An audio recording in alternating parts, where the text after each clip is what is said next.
How about this? We're going to team up with, first, we're going to let anybody come on board because we're creating new sports in space. Because realistically, there's not really a sport you can play that the rules are the same on the ground as they would be in space. Of course. Okay, so you have terrestrial sports. Space Games Federation is going to help terrestrial sports take their sports to space.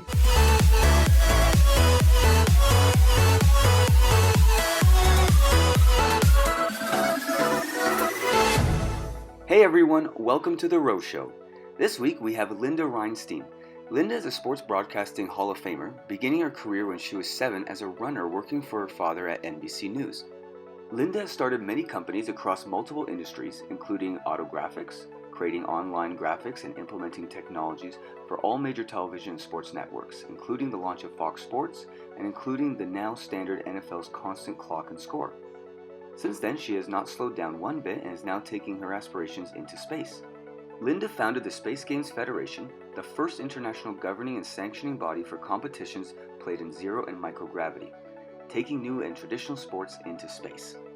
We have been working with Linda and her team for a while now on specifics of what kind of acrobatic-based competitions could go into space. In this episode, she will discuss her dream of what she calls Equal Space, and we discuss how the SGF plans on training athletes, or astraletes as we call them.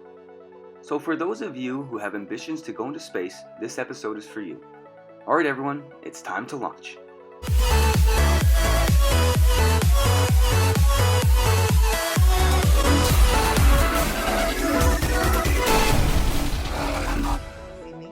Yes, perfect. How are you doing? Technology at its greatest. Well, see, I think the whole video conferencing is going to become a part of the norm. Being a part of a lot of the advisory councils on how they're going to bring sports back from the NBA to the NFL to everything has been a really interesting opportunity to sit in on. And I think sadly, and in good news, is we're going to lose some jobs and we're going to gain some jobs. Yeah, well, it's flushing out the system. Titles. Yeah. You know, it's going to be, are you a Zoom switcher? Yeah, exactly. Can you switch Zoom? Can you integrate all the avids and the technology into Skype? You know, that's I think so much of the future. And also, sadly, in things like gymnastics, we've been talking about that, where, you know, a lot of the cameras will now be fixed. There'll be less cameramen, and that has everything to do with social distancing, because the players and the athletes and astraletes and everybody really are who you want to protect at this point. Yeah, exactly. And that's it's going to be interesting to see how they open up. Everything's going to go online, one form or another. We're obviously launching our podcast. I talked to a bunch of other people. They're launching their own. Everyone's kind of moving in. We've now scaled up our content team, so they're out making content for brands before the live events start coming back and all that. Then we team it all together. It's actually been, in a bad way, in some way, it's been really good for us, this whole Corona thing, because it's allowed us to tie up a bunch of loose ends. We got our education done, everything, you know, so we're ready to hit the road again. Rock and roll. Exactly. It's gonna be good. It's gonna be good. Hey, do you speak Russian? No, I used to. Interesting. When I was a kid, but then when I came to Canada, I was like, 5? So I lost it after a year. Went to English schools, and there's no Russian people. Well, yes, no, I was just interested because I don't know, but we're doing a public service announcement for the International Space Station because it's been nominated for the 4th time for a Nobel Peace Prize. Nice. So, yeah, I mean, and it's the only place in the world where, actually it's out of this world, where you've had 120 some odd countries getting along for 20 years in a pod that's smaller than what people are living in New York. Yeah, you know, they're the model for our future society, basically. Yeah, they really are. It's gonna be interesting actually to see where all of society does go. I don't know if it's gonna get more connected and it's just more platforms and more Facebooks, and like I have like new guys with apps coming at me every day saying, oh, I'm building this new app and push people towards them. Okay, so everyone's gonna have an app in 20 years. Okay, then what? You know, and then we're back to square one where you're back in your own home, but your own home is your virtual reality in your phone, in your little world, and that's it. So you're back to square one again. Well, yeah, and also there'll be a point where there's over app, there's over everything, where humans do kind of like organization and guidelines. I think this pandemic has proven that too. You give us some guidelines and they can be followed, but if you keep switching them up, you're screwed. Yeah, and that's so that's the problem. You got to keep consistency, and I think that's the one great thing about sports is it's consistent, and I think people are missing that consistency too within sports. Wait, how do you mean? Make sense? I mean, because you consistently go and coach, you consistently, and so you can't go to the gym and you can't do things in sports that you used to do, including those who stay at home and watch sports. Yeah, okay, I see. So there's no community around something that's kind of wholesome.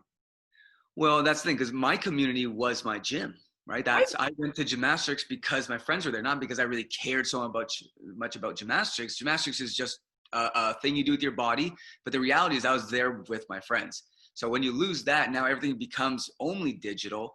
Then all of a sudden you don't really have that. Yeah, you're right. That might really hit people harder than they think. Well, I think it's hitting them harder than they think, okay? Because I think that's been a community, and people are, pandemic fatigued. Yep. Okay, and sports was always a way of talking about friendly competition. I mean, oh my gosh, people that I know were talking golf the other day, and if I could tape them 10 years ago saying that they would never, ever, ever watch golf. Dude, I know. Did you see the tournament? I'm like, dude, just want to say, kind of like 10 years ago, you said, I remember when. Shoot me if I ever watch golf. Oh man, I've done the same thing. I've totally done the same. We now are playing darts when we go traveling. So before I'm like, this is stupid. These guys just throwing needles at a wall. What a dumb sport, And then now we're like, hey, we're kind of there. We're traveling all the time, so we don't see that much. All of a sudden, we're like, hey, there's a dartboard. Let's just go throw stuff at it, right? And then we started looking. We watched one tutorial on YouTube, and all of a sudden, we understood the technique. And now we're like, go, go, go! Every time we go to a new city, we're going to a new dart and pool place, See, I mean, we're learning old things and new things. I am blessed with a front lawn, and we had a social distancing croquet game this weekend. How does that go? How many people? Huh? How many people do you have playing? Oh, just 3. Oh, okay. I was thinking, how many are you allowed to have? Yeah. Oh, you're allowed to have 6, okay? Okay. As long as you're 6 feet apart, but we just tried with 3. I've got one living with me and one who's been on our pod. But, croquet is that Victorian game that ladies and gentlemen played. And it's like, well, I think we ought to bring it out and play it. I played that when I was a kid. My parents had it with set. We'd play like every Sunday. I liked it. I thought it was I loved it. And so we're now playing croquet. Where we played croquet, the neighbors will come over. The next thing is badminton is being set up. Because I don't think this is going to go away anytime soon. I mean, we can think it away. Can try. But we can't science it away. Go away. Yeah. It's like a rain dance. If everyone did it at the same time, like if everyone jumped on the earth at the same time, maybe it would stop. Yeah, well, dreaming's free. That's why I love doing it. Hey, don't forget Gene Cernan's favorite line, the one I live by: the more dreamers you have, the more doers you have. That is true. You need dreamers because they're the ones that create the doing afterwards. And it's that tough because you guys are really thinking ahead here. You guys have your whole Space Games Federation, www.spacegamesfederation.com, right? Yes, it's www.spacegamesfederation.com, and the registered international trademark is Space Games Federation, the international organizing and sanctioning body for competitions played in zero and microgravity. which is also known as sports in space or space athletics. And the reason it's super important, super, super important, is because do you know what the absence of gravity brings? It brings a level playing field. It Oh, brings equal space. So for the first time, no matter who you are, what you are, diversity, religion, you can play sports in space. You won't be judged. It's how you move your mass. Much like how in extreme trampoline you get air. everyone's Okay. getting air. That's like us, because for me, it's like, okay, you got trampoline, you got parkour, you got gymnastics, all this different stuff. But at the end of the day, you're doing the same biomechanics. You're breathing the same air. I don't get it. Why is, oh, well, this guy landed one way, so therefore he's not part of our category, right? I'm like, you guys are busy making categories for yourselves, and you should be connecting with people outside of your category so you can actually open up and get new opportunities, not the same ones that get eventually drowned out in any market as the wave ends. Come on, guys. Sure. And that's what we're saying too. Like as extreme trampoline, you can take that and not only have the freedom to have people there, but then also with space games, you have an opportunity to see a future 10 years down the line where you can become astraletes. And you don't physically or genetically age out, basically, because as you said, you're floating. You're floating in space. Is that better for your age? Do you age slower in space? Well, that's a really good question. There's about 20 or 30 different researches being done on just that exact question, which is one of the reasons the International Space Station is so important as a research.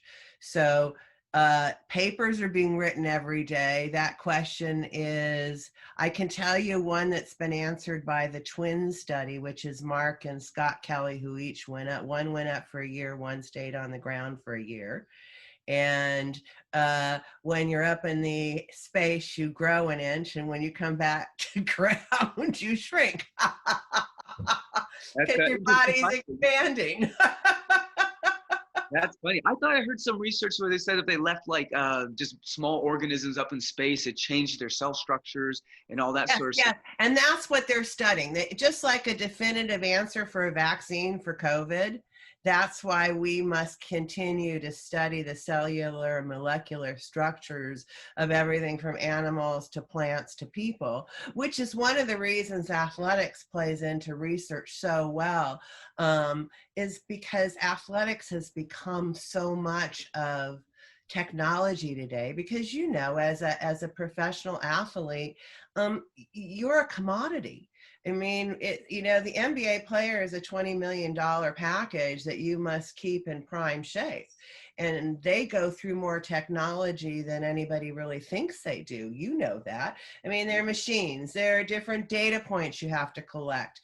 There are different ways of using that data. Now with sports in space, what we do is take that data that we'll get from up there and bring it down here and be able to integrate it, not only for terrestrial education and research, but not also to be able to better life on Earth. And if there's a vaccine needed, maybe we're doing it up in the moon where it's not, going to be contagion, and it's going to be in a tube, and you're going to be figuring out how that works up there. Or maybe you've got folks playing sports in space for nothing but a complete research subject, okay, where you have them monitored up so badly that they can't even hardly move. But what you're getting then is the data set points of how your heart works, how your mind works, how they all work together, to prevent things like pandemics. Because if you can figure out the molecular structural stuff, hopefully you can then help that. I'm sorry, you get me onto these passion points, which Oh, I love it. I'll listen all day because it's around my same sort of thought. I actually gave my university thesis to my teacher guy, whatever they call them nowadays. And professor. Well, what's his name? He's like the chief head guy for kinesiology or whatever. So I missed the time they gave the class, right? So I'm like, okay, well, I'm back from nationals at this time. Let me do it. So I give him to him one-on-one, which is much better because then I can actually talk to him rather than just presenting to a class, right? And most of the people in the class aren't that smart. You know, they all go there, but most of them don't do anything. They're looking to be taught. Well, that's the thing, right? So you have to do, that's how they did it. It was actually a very smart thing that they did. But I got to do one him. My whole thesis is saying that and I got into a fight with this guy because I said, I think what you can do is go to athletes and you can basically go and say, look, I need to figure you out. I'm going to take some blood. I'm going to do some samples. I'm going to do some research. And you're going to figure out what you're going to do to try to get these athletes a little bit better molecularly, right? Then you're going to say, well, where's your rats? Who you're testing all this stuff on? And I'm like, well, let's go and take the prisoners, put them on death row, give them a deal, give them something like this, right? And then say, okay, if I'm on death row and I know my life is over. Oh my God. Sign this away, Greg, and we're going to do some experiments on you and stuff, but we're going to test it with some people in space and this and that. And if you help out, we'll get you a TV, we'll get you a couch, extra steaks. Oh, whatever. This was your thesis? That was my thesis. And wow. He was getting very upset, right? I'm like, what are you talking about? He's like, well, they have rights and stuff. I'm like, well, when they're in jail, I don't know. I think you kind of put your rights. Well, everybody has rights, okay? You're not asking them to give up their rights. I don't think you asked them to sign a piece of paper saying they want to be a test subject. It's just like being. Well, I did. Oh yeah, I was in. Oh, I was. Right, but I mean, it's just like being a test subject right now for COVID. You want to get injected or not? I mean, it's up to you. You could die. Yeah. I mean, you know, or you could live forever, and then you'd be on death row forever. Didn't think about that one. That's true. You don't want to live forever, do you? But well, some people might. And I mean, hell, if you're somebody on death row, you're living forever and you're the first person that, you know, found the molecular structure to something. Okay, well, there's a little bright spot. I think technology would have to improve at the same pace as everyone got older, because then everyone gets bored of living. Oh gosh, we could go down that path. We can definitely, but again, you know, here we both are. You are a competitor. Yep. I'm a sports creator and not a competitor. Right. So I really. We're the athletes. You're the business.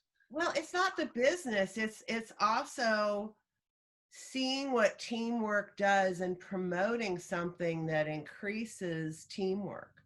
That's why I chose sports. Okay, I had the option of going in, you know, I've done special effects on Star Trek and Star Wars and all that in my career, and had a fabulous special effects and graphics career along with my sports career.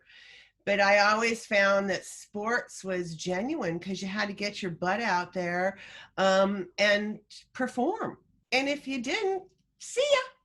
I mean, it wasn't like forget the line, move on. It's like you lost the tournament, dude. You're out. Okay. It's like I can't fix you in post.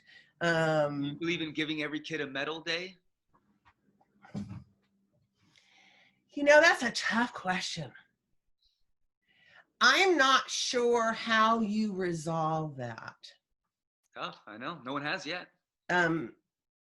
That's back to the diversity question. I don't find myself an expert on that because I wasn't a mother. Okay. I kind of have to say I would have to ask a mother that question. I mean, even why Space Games, you know, we have our space athletics playbook that Extreme Trampoline will be a part of eventually. You know, that is the book that will let people learn and know about sports in space, bottom line. Part of that trajectory is that we have nothing but educators being a part of that. You know, we've gotten STEM teachers, and I think that's super important, that everybody's not an expert in anything anymore, but everybody seems to be an expert. And it's kind of, so I love your question. Okay. And I can give you a, you know, op-ed, but I don't find myself to be a mom. So how do I answer that? It's tough. It's no one knows the answer. That's why I like asking those tough questions. Well, of course, and and I Those like are the giving fun an ones. answer. Those are, these people running around asking all these lame questions that already have answers. They just got to open a book. Why don't you ask the real questions that haven't been written down yet? Oh, That's look, Space fun. Cat's come in. He's just getting down. He's like, Yeah. "Hi, Greg. Nikki, How how are you? you doing?" I'm doing well. I'm missing traveling, actually, Greg. Yeah. I wish I could travel more. And now I'm gonna go walk and find bugs. Bugs. We have never been home this long in his 7-year lifetime. We normally, like you, are on the road 300 days a year. And he's like, what is this? Yeah, so he's not used to it. So what's the story behind Nikki? How did it become Space Cat? It has her own Instagram and everything with thousands of followers. How does that work? So Nikki became Space Cat, which is a good story because Nikki, let's go to Nikki is my medical alert cat. Okay, and he can alert me before I get sick because I have no immune system. So he starts screaming and bites me. And my oncologist and vet figured out that he was smelling my bloods before they were going down. That's that's nifty. A quick story. We're in fact trying to get the Americans with Disabilities Act amended right now so that they can add cats, because currently they only recognize dogs and miniature horses, really? Not cats. So Nikki has been told he can't get on airplanes because he's not a dog or a miniature horse. Turkeys on airplanes. I just saw a thing about it. They're putting turkeys and pigs and stuff. Well, no, those are emotional support. Nikki's literally a service animal, okay? You're right on, okay? The emotional support is what got us to this point, okay? There are true medical alert animals that, like, for diabetics, for people like me, cancer survivors with no immune systems, for PTSD soldiers, who these animals must go through training, be vet trained, have annual, they have like a stringent operational thing to do. Tight rules. So you're able to open that because of the emotional animals that are kind of, I don't even know if that even exists, but you were able to use it. But that exists, okay? But for us, I'm the service animal. And the thing that wasn't defined is that there's a service animal that performs a service, just like a caregiver performs a service or a doctor performs a service. Yeah. Essential service. So emotional support is needed, but it's not the turkey or the peacock or the lizard or the iguana or the guinea pig that are deaf. They have no real research. Back to that question about, we can go all the way forward back to that research that we were talking about earlier. Full circle. You just slayed all of them, man. But they're all, it's a real thing, and that's the problem. Like, we're making fun of it, and it's a real thing. Like, there's people with real PTSD, real issues, and even with Freestyle Freddy, right? You'd be amazed how easy to start talking to your stuffed animals and making little cartoons with them when we actually put them into videos. It becomes remember how good Nikki felt meeting Freestyle Freddy? We're just waiting to get out of self-quarantine to be able to have Freddy and Nikki meet again. And Nikki was named because as he goes everywhere with me, I went to a event at Fox and Andy Weir was speaking, the writer of The Martian. Okay, and Andy Weir, I'm standing over with Nikki because he's on a leash, and Andy walks over and goes, "Oh, Space Cat." Oh man! God, he just went, "Hi." I go, "Well, no, Nikki." He goes, "No, Space Cat." He's naming it for you. That's awesome. And he goes, hashtag Space Cat. So literally, he's hashtag Space Cat. That is cool. That is so funny. From that point on, Oh, I wish I had his little badges, but whenever we go out to the NASA events there's this great program that we're involved in, which is the International Space Station Research and Development Team, which That's is a where mouthful. sports in space will begin the transition to fly. And that being said, he gets a little badge of his own that says Space Cat. Goes into space. Does he get a little suit? Okay, good question. See, okay, back to extreme trampoline. I can take this right to you because cats need to find ground. So when they're up in zero gravity and it's horrible, I mean, I'm sorry, but the Russians, of course, did it. And I don't mean that as a dig, but because they're into research, all right? Sometimes Damn Russians. sometimes not like the ones that we would want to see them researching, but they're into research. I like research. Okay, and they sent a couple cats up into one of what they call the vomit comet, the Parabolic Arc Plane, where we'll also be able to play sports, right?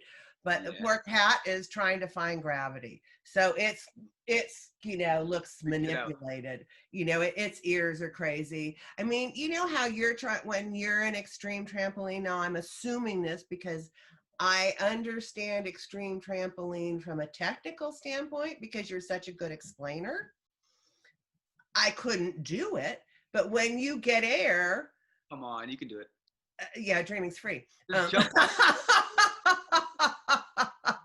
Yeah. And I could do it, and then you would be going 911. I already have them on the line. Something's about to happen. It's about ready to come down in a bad way. In a really bad way. Oh, man. But that's a similar thing. That's why somebody like yourself will make a great astrolete, because you're already understanding when you get air, okay? And when you bounce off of something, if you get air, you're going to go, which is kind of like space. Your trajectory goes way fast. It does, all you have to do is tick yourself a little bit and you are down the space station, and there goes your ball and it's gone. And if you're not careful, it goes through the space station. So the other thing is that you got to remember that if you send something and you send it too hard, it can damage things. If we did a trampoline in space, could I break through something by accident and fly out like the Gravity, that movie where if it wasn't the right playing field, sure. No, that's not good. Okay, because again, think about science, okay? You push something in zero gravity and it will go until it's stopped. And the harder you push it, the more velocity to it, it becomes that, I think it's Einstein's theory. Bam! But like when we see them in the videos, they always go so slow. How hard is it is that because they're just so scared to do what you're talking about? But don't forget, they've been trained. So they're purposely going slow. It's not because space is slow. They're trained to go slow in space. Slower, yes. Because when you move fast, you move fast. Yeah. Because you lose a bolt or something. You're doing like ISS research. So that is one of the reasons you train in a pool. Yeah. You see, that makes a lot of sense. Okay. How long would they train to a pool before they? Good question. Now, I'm not an astronaut, and I'm not going to train to be an astrolete. I'd have to get you on the phone with my coaching team. Make that happen. To answer that question. Well, that'll happen next year. We'll take the pandemic caused us to have to wait a year to begin taking our astrolete submissions. We have a sport that we're going to announce hopefully by the end of the year that we'll play on station first. That's the plan.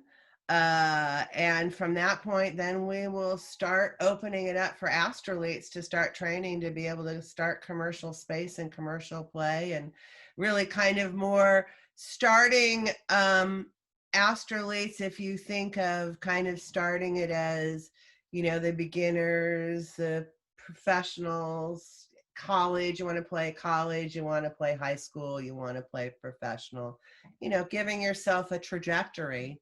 to move forward to. And then every astronaut is already an astrolete, bottom line. And astroletes can attain to be astronauts.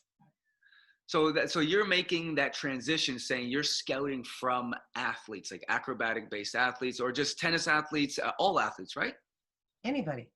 Anybody. So you're going to team up with all the major associations and offer another round. Actually, how about this? We're going to team up with, first, we're going to let anybody come on board because we're creating new sports in space. Because realistically, there's not really a sport you can play that the rules are the same on the ground as they would be in space. Of course. Okay, so you have terrestrial sports. Space Games Federation is going to help terrestrial sports take their sports to space. But first, we're taking sports, new sports that we did a kind of grassroots educational outreach and had about 100 entries and brought that down to, we call it the Equal Space Challenge, and went to some education institutions with some of our teachers, taught them a little bit about how you would create a sport to play in space, put a call for entries, got a bunch of entries in, narrowed it down to Sweet 16, sent that out, and the crowd voted on a final 5, which you can see on our website is on the front page. The final 5 is right there. We are going to bring that down to the winner, which will be announced as soon as we get the pandemic over and we can actually fly on something. Is NASA locked down? Because didn't SpaceX just go? So well, that's one way, but don't forget, we're going to be able to fly in the Parabolic Arc Plane too, and that's not flying right now. And that's the one that gives you, God, look, Linda even brought along, and you can see this on the website. But basically, the Parabolic Arc Plane is the one that goes up and gives you feeling of weightlessness. So you can literally play sports in the tube of the plane.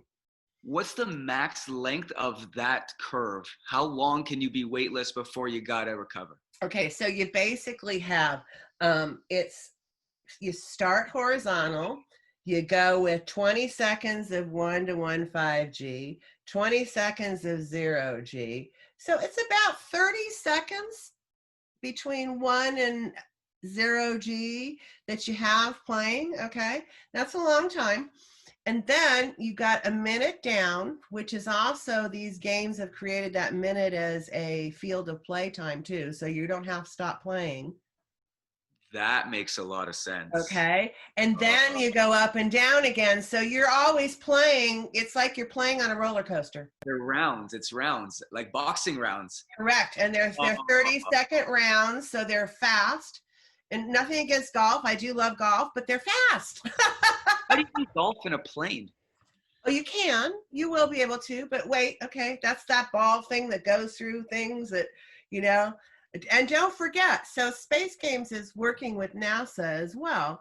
And with that, and being able to fly on anything that is up in space, there's an entire structure that we've been working almost 7 years now on, making sure that we meet all the standards that are able to fly sports in space. Because as I mentioned, what we've been doing is getting what they call the intellectual property. So we are a internationally recognized trademark as being the organizers of sports in space. And we've also got astrolates and sports in space and equal space, and got our STEM edutainment program ready to fly out, all puns intended. Love it. I love it. You're a fun one. But that being said, you know, NASA has a very, NASA ESA, I mean, the space station was founded by 5 countries, and now there's been 120 online, and it's been 20 years. So obviously they're smart enough to know about safety. Yeah. So I would hope so.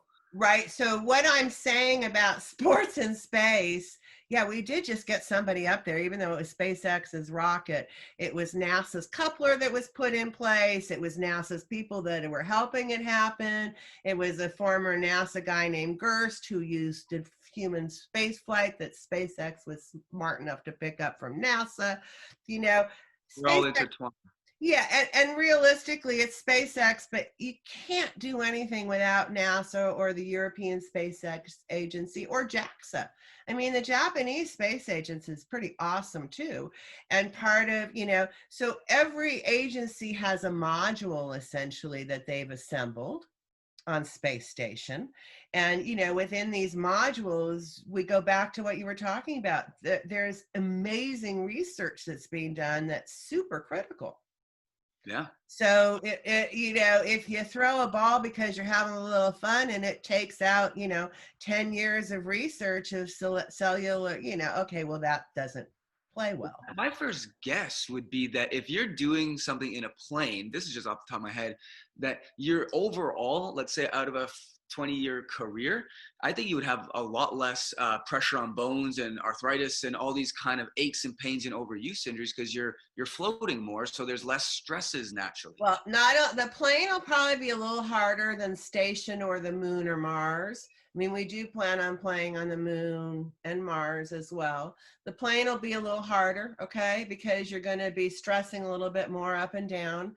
And but if you can't do the plane, you're probably not strong enough to So do harder. station. Why is it harder? Because you always get that landing. Can't they make that smooth Oh, transition? it's all smooth. It's like a roller coaster.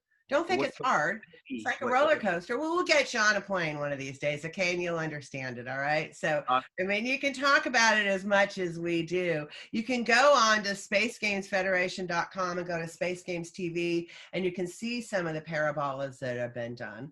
And, just surf around the site a little bit for your fans and stuff and see what's going on. Sign up, be a part of it, because what we're trying to do is Sports in Space and Space Games Federation is this is yours. This is the world's.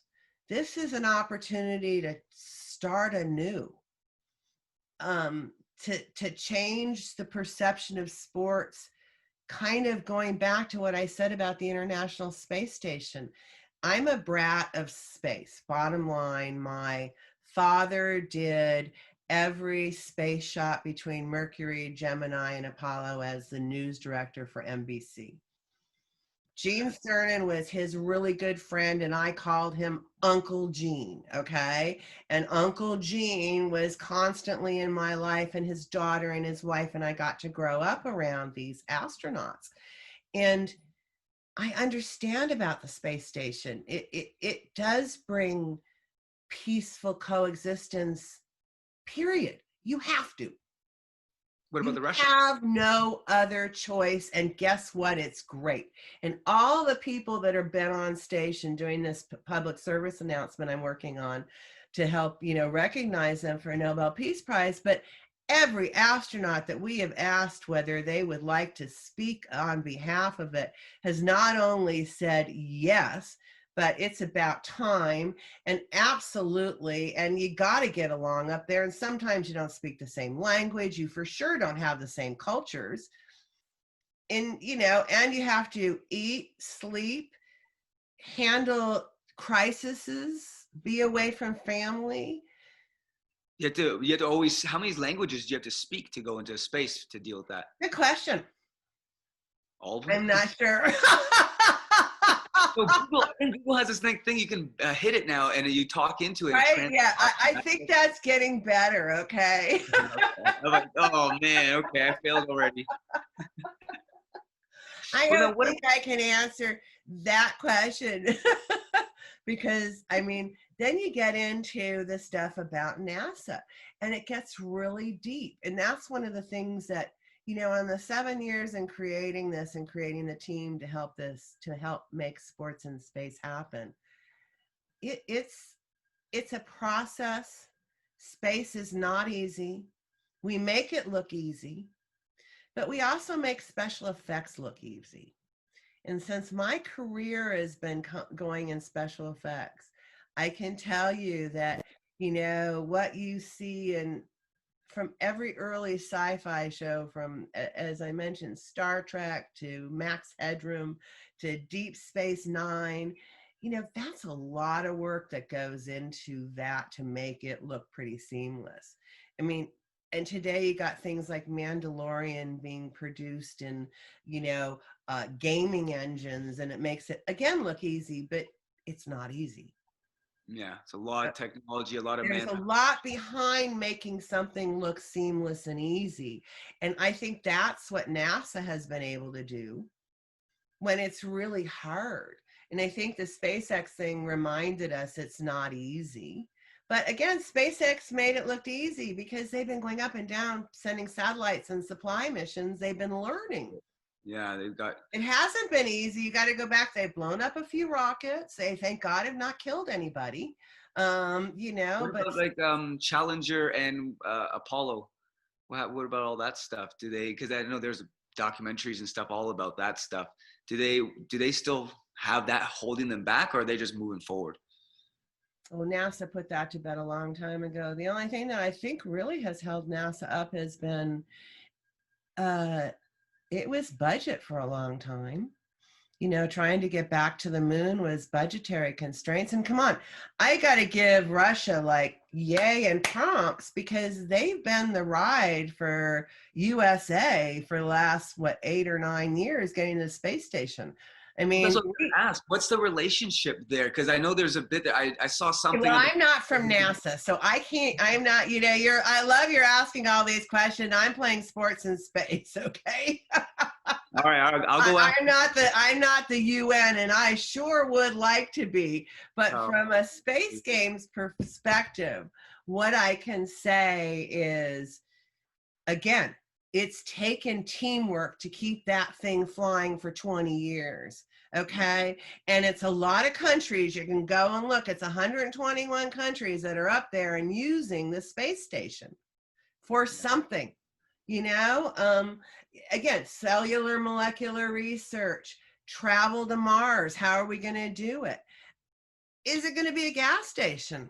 Is it going to be a supply station? How many space stations are going to be up surrounding the Earth? How many space stations can be around the Earth? How much space junk are we creating? That was one of CERN's big concerns. And one of Space Games' thought processes is how carbon neutral can we be? I mean, I love the plane. Trust me, I'm like in love with the plane, but I am like talking to a lot of people about the electric plane because I really believe we've got to become carbon neutral, not only here terrestrially, but we can't bring our problems elsewhere. Well, we can't leave more problems than we can solve. I think that would be the easiest way. Okay, well, either way, I mean, and space station says off the Earth for the Earth. Right. Well, I think if we take that mentality of like what you're saying, being carbon neutral, like let's actually think about our environment, people. Like don't destroy it because you want to live in it. So when we go to now the moon, let's say we get to the moon, right? Where this is a couple years ahead, everything's going good. Space Games is up and running. You're now on the moon. How will you then change to? Would it be different? Are people really going to go to the moon and some become better? Or are they just going to take over the moon and you're going to see the same problems again and again and then to Mars and all the way down the line? Oh gosh, that's the whole point we don't want to have happen. Okay. That's the whole point. I mean, God, please let that not happen. You got to be very strict with who you let up in space. Part of one of the reasons we founded Sports in Space and Space Games Federation is try and make sure the playing field of sports in space, as long as I'm alive, is level. Because there should be absolutely nobody discounted. And if you want to organize as the men's teams, the women's team, you can. I don't care. I do care. But if you shut somebody out, I care. If you want to label everybody, I care. Okay, those are my tickle points. You want to play sports that aren't safe and kill people? I care. You want to have good, clean fun? Oh, please, please. We're missing that. You want to do it as in camaraderie? I mean, if you look, one of the space sports in space is knot tying. And I happen to love it. They call it Zero Gordian, okay? And it's how many knots can you tie as a team, 2 people tied together in space. How many knots can you tie in space with 2 people And That's it's hysterical. I mean, it's even really hard. We're actually producing simulations of all the sports in space so that you can do them in the different gaming engines as well, so that you can learn how to do it. And one of the most interesting things is knot tying is even hard to replicate in like the Unreal Engine and in some of these gaming engines, because knots in space are so random. they don't stay tight because they just kind of loosen. You can pull it apart like Well, cheese. think about it. Put it, how does your body act in space when you don't have it strength or curved and you just jump up and your arms fly around and, The you last time I was up in space a couple years ago, I no, don't but know. when you're getting air in a trampoline, if you don't When have, you're weightless, you're transitioning. It's more accurate, I guess. yeah, but what if you're on a trampoline, okay, and you're going as high as you possibly can and you're just flailing? Yeah. Then, well, you're still balanced. You're just not going anywhere. You're just moving. Yeah, but you're flailing. Think Yeah, about it. When you get back on a trampoline, because see, trampoline, but I don't. So I flailed on a trampoline, okay? I've gotten on a trampoline. I went too high, okay?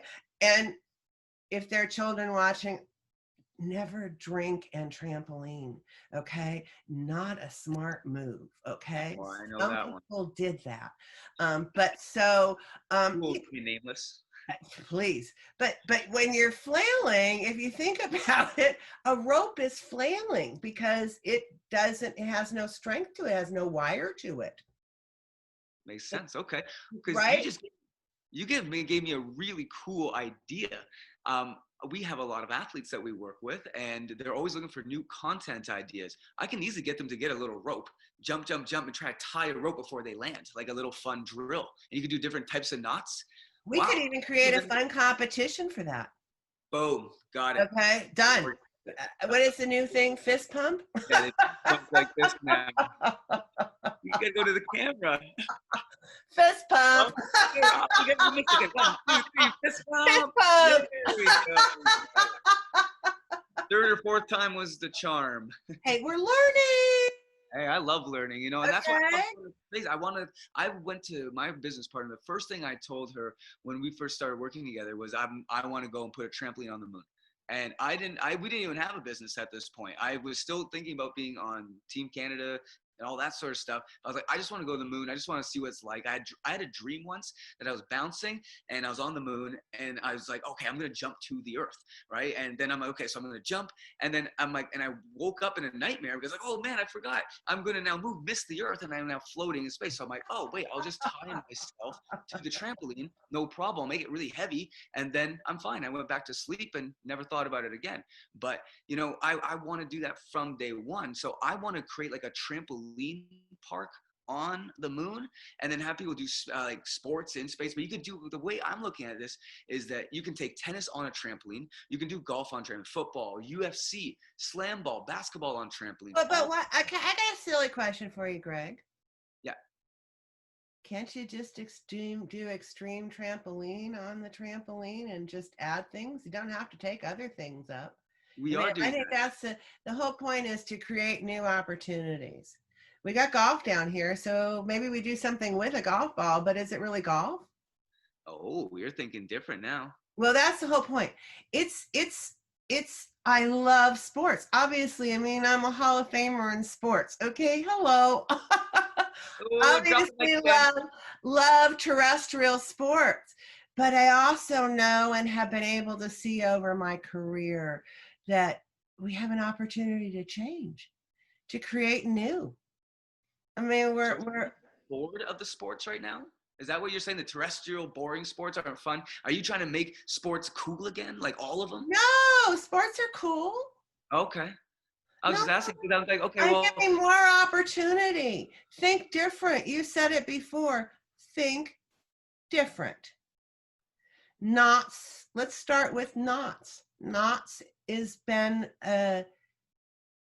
things we've used since cavemen. I mean, they used to tie knots to bring up to the pyramids. Okay, knots is something that's been there forever. But we've come up with a new way of playing knots in space. Could you make sports with chemistry? Oh, that'd be terrifying. You know what I'm thinking. Trying to blow things up, huh? No, I don't no. know. You could do like, Okay, so you got extreme games down here. I think you could do that with extreme trampoline.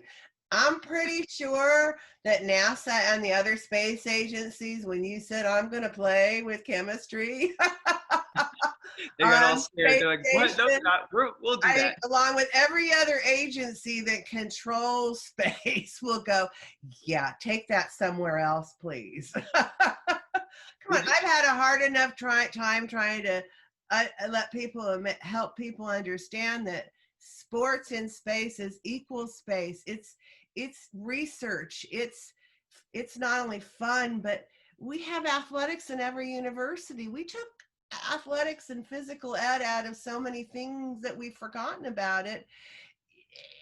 Can we add it back in? I mean, and there's no reason, if somebody doesn't want to do, back to what you're saying, we've gotten to the point, if you're not good at golf or if you're not good at something, you don't continue it necessarily once you're out of school.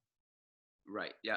Okay. Because you don't have that you don't have those boundaries. Yeah. That's what sports helps and brings you. And it's like, oh, well, it was in school, so I could take it. You coach. Oh, I'm coaching it. I have structured play to follow through with it. Yeah. That makes sense? Well, that's why I like sports.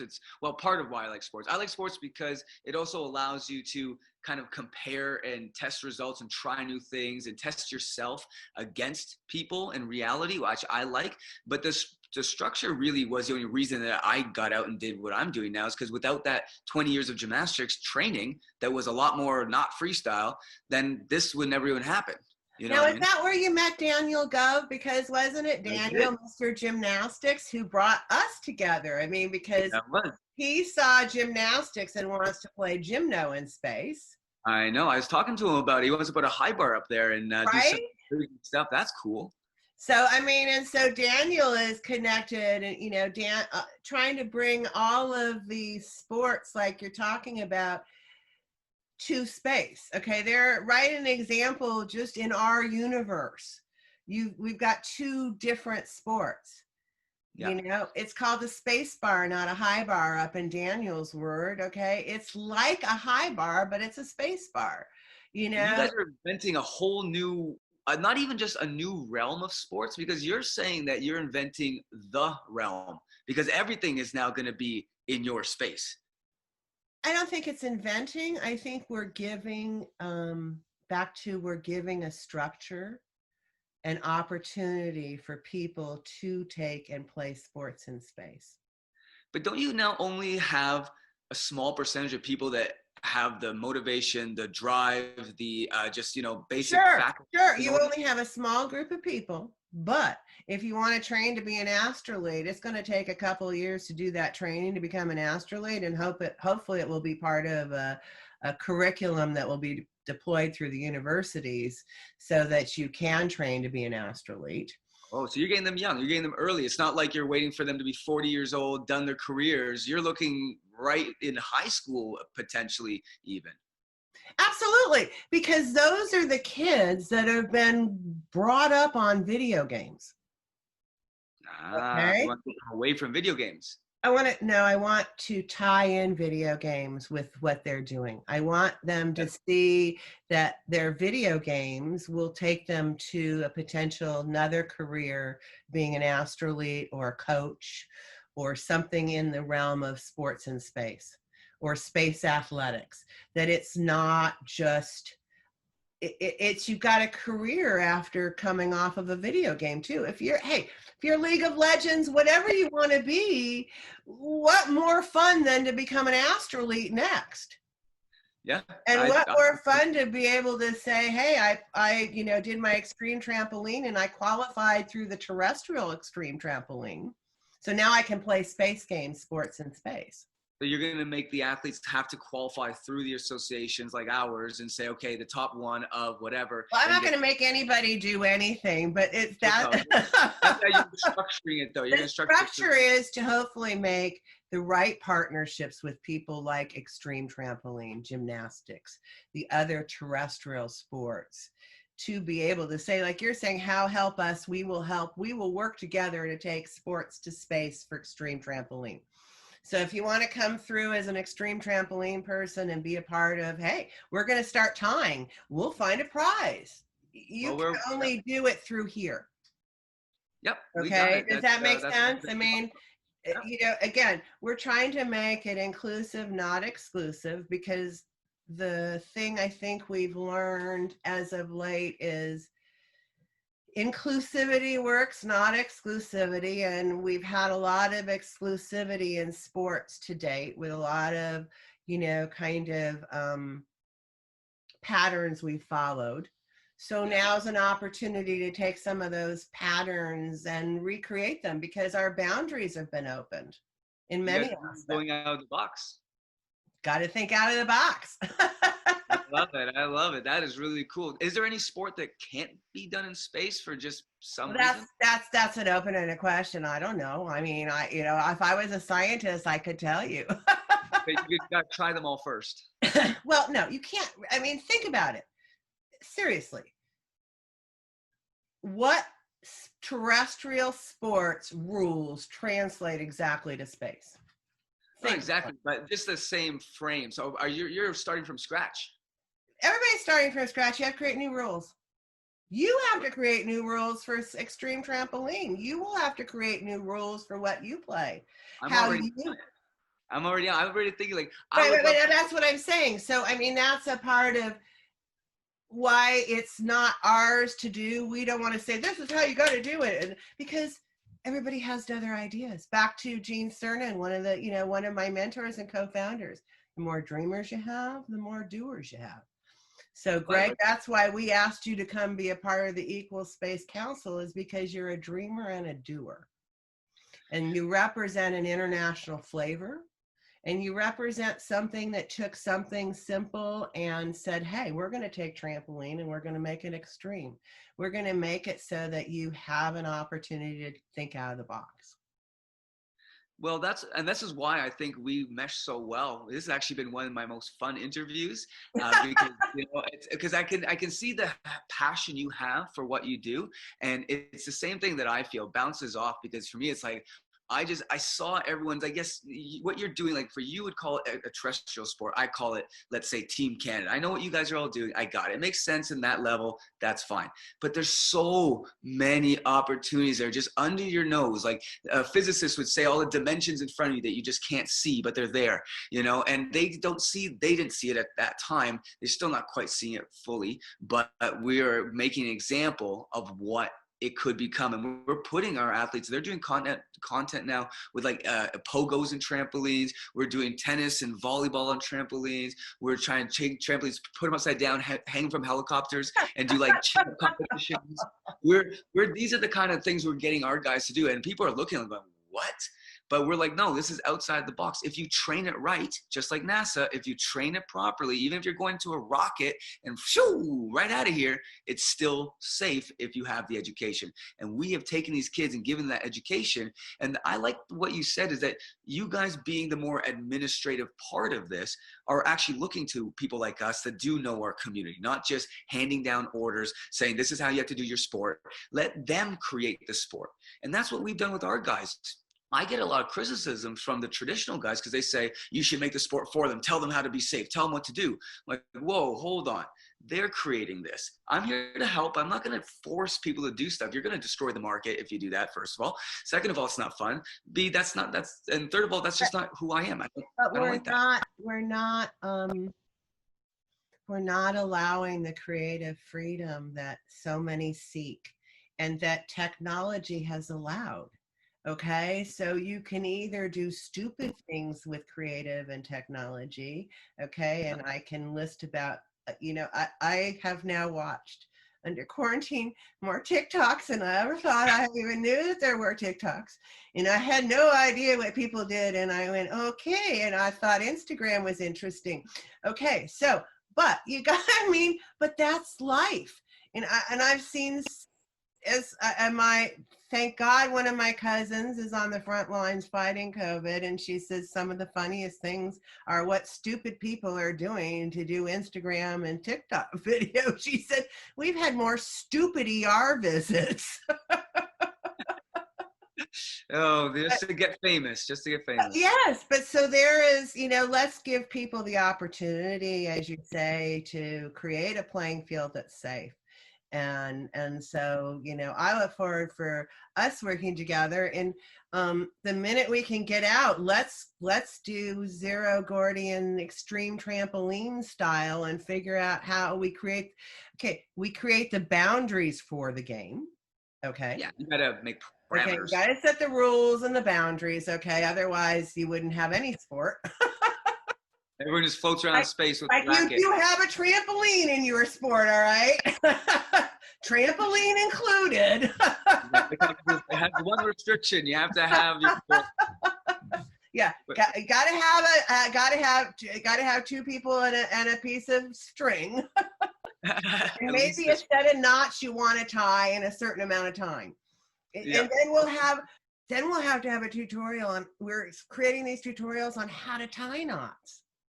I can't remember how to tie knots. Ooh, I don't know the last time I tied a knot. I know the basic ones for shoes and a basic one for boating. I used to do boating when I was younger, but that's it. Right? So it's great fun. I mean, I got a knot out and I was trying to start to tie some knots and I'm like, well, darn, this is harder than I thought it was. Well, and that's, I think you brought up a really interesting point there, because everyone looks at the stupid stuff that you'll see on Instagram and all the dangerous stuff, and they just automatically say, oh, that's bad for kids to see. But they don't see the other side of it. Yeah, there's bad, dumb stuff. Of course. Oh, yeah. Is, right? Well, but look at the other side of all the new things that the kids can learn to do it. You wouldn't think about tying knots in some way, but all of a sudden they see on Space Games in some really cool, unique thing, and all of a sudden they do exactly what you did. Say, hey, I never thought about it. And they start playing with it and come up with little games, and all of a sudden they're using new neural networks, and all of a sudden they're learning from that other side of social media. Learn by doing. Learn by doing. And then as you said, then what Space Games is going to do is we give them the boundary to play a tournament of knot tying if you want. You don't have to, but you can come on board and play in the Space Games Extreme Trampoline Knot Tying Competition, or just say Zero Gordian competition, or none of them, and just watch and learn how to tie a knot in case you're actually needing to tie one. I actually don't know how to tie my shoes. Oh no. Yeah. I always wear flip-flops, so I'm going to forget. Okay, it's been fun. It's like the bunny ears. So when you guys are actually in space and things are going, how do you film it? How do you stream it? Are you going to sell it to a network? Does it go on your own channel? Does it go through the influencers? Where do you broadcast it? I don't think we call it broadcasting anymore. Space casting? No, I think call it media. I mean, there's no longer a real tradition in broadcasting. Broadcast is dead. No, nothing's dead. There's just a lot more ways to get it. Well, hopefully we won't have to social distance for much longer. No. And that, Extreme Trampoline and Space Games can come out shortly wherever we want to distribute it, and immediately we'll do it to our own folks, because let's get them started playing something when we're back. Yeah, exactly. People have a little fun, give them a little reward. We'll have to think of a good prize or reward, Greg. We're not going to do that online, so nobody knows. Okay, everybody's just going to have to wait, right, and see what's coming next. Yeah, keep them hanging. Wait, you'll see more after quarantine. Stay tuned. Exactly. Well, yeah, no, it's really interesting to just hear everything and just kind of getting your perspective and seeing how out of the box you really are. It's people would say, oh, Greg, you're out of the box, but then I talk to you, then I get all these new ideas that I never even thought of, and I like that. I like people that stimulate that kind of thinking process, new connections, and that's what we want to do with our community to make sure they're ready to hopefully get in space one day. Well, I think they're ready to think different now, and I'm thrilled to be a part of it. And thank you so much for this opportunity. I really appreciate some great, fun thinking questions as well. But it's been a fun time. Well, thanks so much, and we'll have to get you back on another time, and we'll maybe when we're We'll keep going. How's that? Okay. And the next time, what we should do is next time reveal the not time game. Okay. And then we'll get somebody to, we'll get one of our folks to not off. That sounds funny. Right, we're gonna have to think of some new names for this too. Okay. They're right going to my head. Get your creativity tying up here. Okay. Have a great one. Stay healthy. Thank you so much.